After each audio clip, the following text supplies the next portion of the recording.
Today I'm going to be talking about the top 5 heavyweight boxers in the world right now. This list is strictly based on form, so it's not based on accomplishments, it's not based on resume, it's only based on current form. So here we go, the top 5 heavyweight fighters in the world currently today. This is the rankings. Number 1, that would be the key. Usyk got to a shot, Out of control. Lefts. And these guys are not letting us stop. Fury's in trouble. The big fella, the Gypsy King, is rattled. He's stumbling into the ring. Do you believe it? Do you believe it? He's going. The referee might stop it. Whoa! Fury, he's down. is Usyk. Usyk obviously has to be number 1. He beat Fury for the undisputed, just like I predicted. I knew that Usyk would win the first fight because I always like to analyze the fighters in the build up to the fight, and all I would see in the build up to the first fight was Fury just overlooking Usyk, just underestimating Usyk. You know, he was talking down on him, saying he was a middleweight. I don't think that Fury thought Usyk could hurt him. I think that Fury thought that he was just a smaller guy coming up, and basically he would just bully him in the ring, you know, keep him at a distance, bully him. And you know, Fury was, I think, around 40 pounds heavier as well than him on fight night. So, you know, it's understandable why he was thinking this way, but I mean, he just, in my opinion, totally underestimated Usyk. And what happened.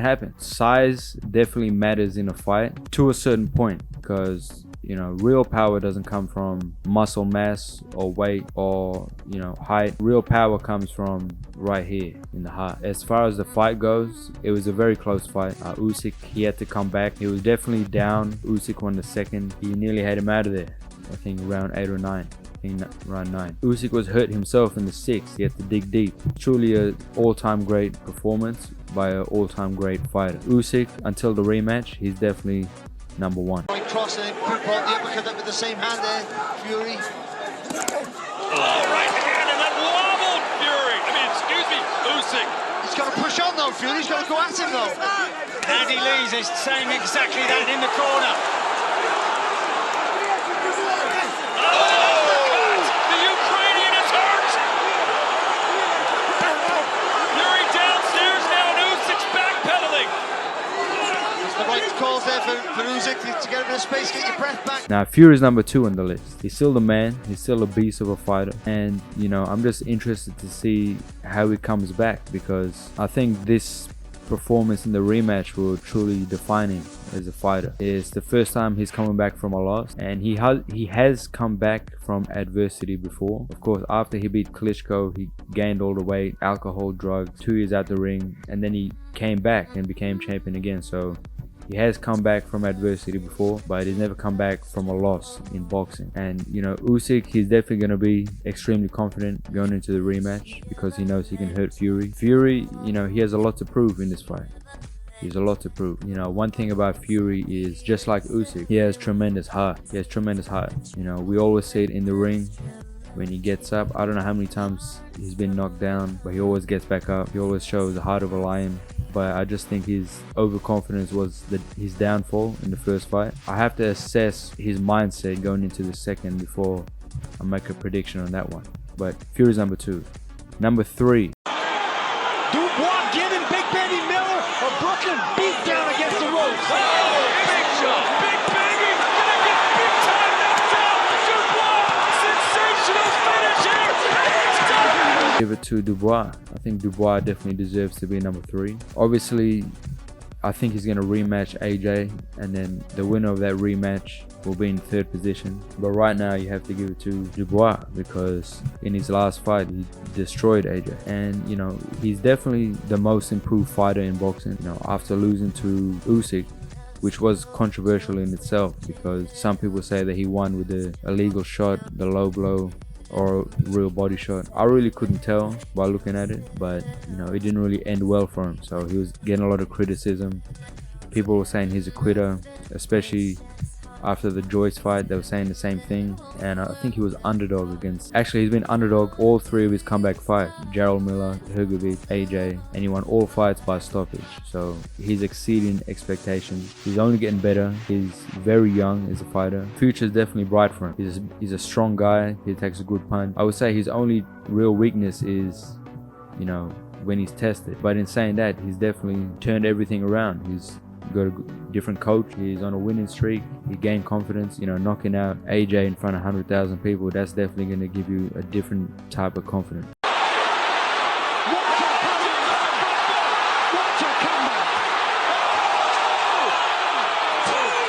And going into the rematch, I think that he's definitely not going to be worried about AJ. He's going to think he can do the same thing again. Dubois has got a long time in the sport, but now that's number 3. Number 4. Now, this fighter doesn't have the resume.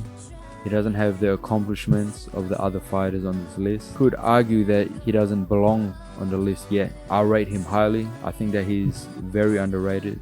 Probably the most avoided fighter. 4 is Martin Bakole. I definitely think that he's going to be a champion very soon, and I don't really see too much people beating him, if I'm being honest. I think that he's a different fighter than the guy that fought Michael Hunter. He was a lot younger then, and you know, I think he had a shoulder injury in that fight, but I would definitely think that he would beat Hunter in a rematch if it ever happened. I think that, you know, Bakole would knock out a lot of these guys. I think he'd knock out Parker, Dillian White, you know, a lot of these mid heavyweights I think he'd beat. He's just, you know, a very, very big fighter, nearly 300 pounds, and he can box, high ring IQ, he has tremendous timing, you know, great jab, and he hits like a truck. I won a lot of money on his last fight against Jared Anderson. Anderson was going into their fight, I think, a little overconfident. I definitely thought Bakole would stop him. I don't know if too much people want to fight him still after that. A few fights, another big heavyweight, I'm definitely putting the bankroll on him. Now, number 5. And then Leonard went nuts with the flurry. Boom! Darren, that's exactly what you said. Duck your head down to the... Now again, this is just going off recent form. I'm going to have to go with Joseph Parker. He's coming off 2 great wins. Deontay Wilder, Zhilei Zhang. Parker, he's only 32 years old. He's got a lot of fighters on his resume. He's a young veteran. Andy Ruiz, where he won the title. Joshua, Dillian White, Chisora twice, Joe Joyce, Wilder, Zhang. Deep resume. So he's been around the block. He's definitely just like Dubois, you know, proved himself a comeback king. After the Joyce knockout, things weren't looking too good for him. In that last round, and Joyce has responded. Oh, what a shot! He's gone the left hand. To the winner by majority decision and new WBO interim heavyweight champion. But I mean, look at the bounce back. Zhilei Zhang, Deontay Wilder. He shot a lot of heart in the Zhang fight. Zhang doesn't throw punches, you know. That's the thing with him. And to be honest, neither did Wilder. But I mean, those 2 wins alone have to put Joseph Parker number 5. Speaking of Zhang, I definitely couldn't put him in the top 5 because, yeah, he lost to Parker. He did drop him a few times, but he's just so inactive. His work rate is just so low. Another fighter who has a terrible work rate, he always has, is Deontay Wilder. I love Deontay Wilder as a fighter. I think that he is the hardest single punch in the history of the sport. I think his punch resistance is finished, and it was such a bad choice fighting a guy like Zhilei Zhang at the stage in his career where he is now. Fighting a guy that's 60-70 pounds heavier than him, terrible decision. But you know, if he were to come back, of course it's going to be a box office fight because he is still entertaining, you know. I think that him against a guy like Chisora would, I mean, everyone would buy that fight. That would be pay-per-view, be exciting because that would truly be a 50-50 fight. This is not the Wilder that was champion, you know. This is not the Wilder before Fury. Basically, you'd have to say that his time is done. Of course, AJ has a chance to make the top 5 if he beats Dubois in the rematch. A hard, long hill battle, that rematch. But I think if he wins or if he loses, the Fury fight is still there. The same with Fury. If Fury loses against Usyk for the 2nd time, and even if Joshua loses against Dubois, I think they can sell out any stadium, 100,000 seats. That's just, you know, the British fans come out. That's the thing with British fans, like the best fans in boxing. Yeah, I mean, that's my top 5. There's still a lot of good fighters in the heavyweight division. Gerald Miller, Dillian White, Cabiel, Joyce, Sanchez, Ruiz, and the list goes on. But there it is, and that's my current top 5.